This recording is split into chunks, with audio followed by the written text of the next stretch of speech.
उपोषण ठेवाले, आमच्या दादांना उपोषण ठेवले, उपोषण तुमचे मंत्रिमंडळ विस्तार येतात आणि वेळोवेळी चर्चा करून निघून जातात आणि त्यांनी एकही शब्द सकारात्मक भूमिका घेऊन स्पष्टपणे जाहीरपणे सांगले नाही की आरक्षण तुम्हाला देतो. आता मुंबईला आम्ही गेलो, मुंबईला शपथपत्र काढलं आपल्या शिंदे साहेबांनी आणि आरक्षण देतो म्हणून तारीख पण दिली, आम्हाला तारखा दिल्या. आम्ही जशा तारखा आमच्या आदरणीय मनोज दरांगे पाटलांनी सुद्धा वेळ दिला. 1 महिना म्हणलं 1 महिना दिला, 2 महिने म्हणले 2 महिने दिले, 3 महिने म्हणलं 3 महिने दिले, जवळपास 11 महिने झालं सर हे चालू आहे, जवळपास 1 वर्ष. तर आमचा योद्धा अक्षरशः बिमार पडून मरायचा, म्हणजे अक्षरशः सुदैवान तसं होऊ नये आणि होणार पण नाही, हे ईश्वरचरणी आमची प्रार्थना आहे, समाजाची तळमळ आहे त्या माणसाची. सर समाजासाठी आरक्षण भेटावं हे आमचं सगळ्याच म्हणणं आहे, समाजाचं म्हणणं, पण हे वेळ का सर हातोनात वेळ का देत आहे. आणि ओबीसी मध्ये सर ऑलरेडी रिजर्वेशन 40 ऑलरेडी 40 जाती होती, तर त्याच्या आता 350 ते 400 झाले ओबीसी मध्ये.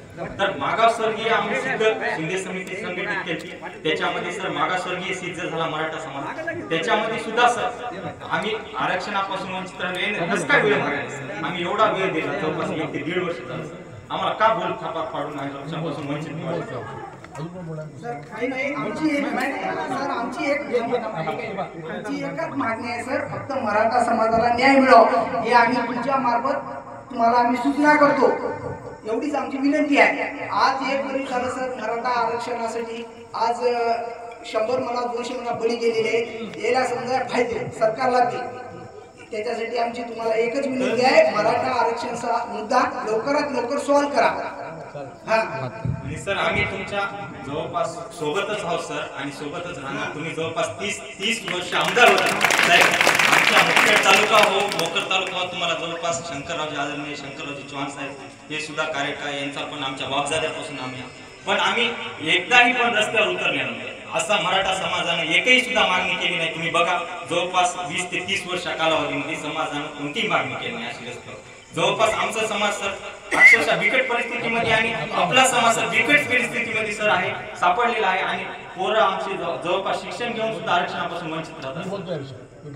सर तुम्ही सर हॅलो सर तुम्ही बोला सर, तुम्ही आज वरील केंद्रामध्ये राज्यसभेवर खासदार आहात, तुम्ही नेमलेले आहात सर, आणि नेमलेवर असल्यामुळे तुम्ही वरी बोलू शकता. आणि तातडीने आणि तात्काळ रिजर्वेशनचा मार्ग आमचा आहे काढून आम्हाला मोकळं करा. येणाऱ्या काळामध्ये सर आम्हाला जर रिजर्वेशन भेटलं नाही तर आम्ही खंबीरपणे आम्ही तुमच्या सोबत नाही सर.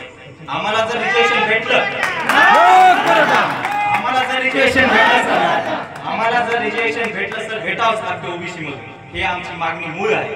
आणि सर आरक्षण जर भेटलं तर आम्ही छाती ठोकपणे तुमच्या भोकर विधान मतदारसंघात जसा तुमचा आले झेंडा लावलेला होता, इथून आजकी ना झेंडा आम्ही लावणार. फक्त आम्हाला आरक्षणाचा मुद्दा आहे, लवकरात लवकर सर विनंती तुम्हाला. आमचा योद्धा अक्षरशः वैतागलेला आहे सर, आमची मजबुरी तुम्ही तळमळ हे काय आहे समाजासाठी समजून घ्या आणि वरिष्ठाला तुमच्या बोला, तुमचं जेवढं हे आहे तेवढं हे होते सर.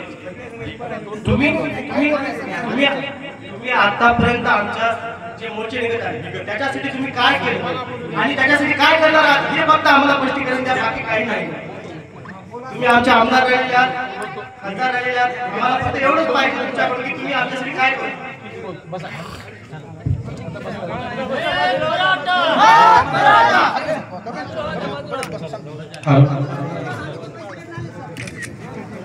आता मी चला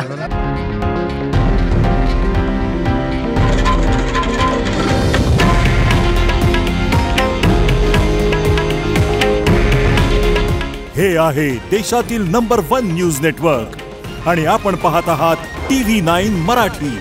काळजी तुमची, हित महाराष्ट्राचं.